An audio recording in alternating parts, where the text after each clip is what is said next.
ఇది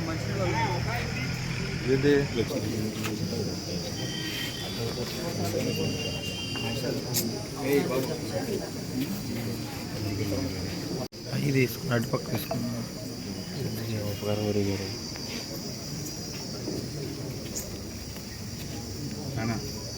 last time కూడా చెప్పాను, ఆయనకి యూరిన్లో కిలోన్ బాడీస్ పాజిటివ్ వచ్చాయని.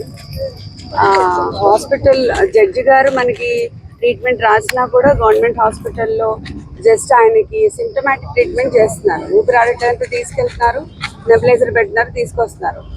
మళ్ళీ 3వ రోజు మళ్ళీ వెళ్ళాల్సి వస్తుంది, అదే రిపీట్ చేస్తున్నారు. సో ఆయనకి హైపాక్సియా ఉంది, ఆయనకి సిపాప్ మెషిన్ ఎయిడెడ్ బ్రీదింగే. జైల్లో కూడా ఇప్పుడు ఆ మెషిన్తోనే పడుకుంటున్నారు night. Post covid he has problems with his breathing issues అనమాట. సో అదే అడిగాము ఇప్పుడు కూడా. ఆవిడ హయ్యర్ హాస్పిటల్కి రెఫర్ చేశారు జడ్జి గారు. ఎయిమ్స్ ఏదైనా పర్వాలేదు, స్లీప్ స్టడీ ఎక్కడ ఉంటుందో అక్కడికి తీసుకెళ్ళని డైరెక్ట్ చేశారు ఆవిడ. ఆరోగ్యం అదే, వెయిట్ లాస్ ట్రెమెండస్ గా ఉంది. ఈరోజు చూస్తే ఆయన 85 ఉన్నారు. He was 105.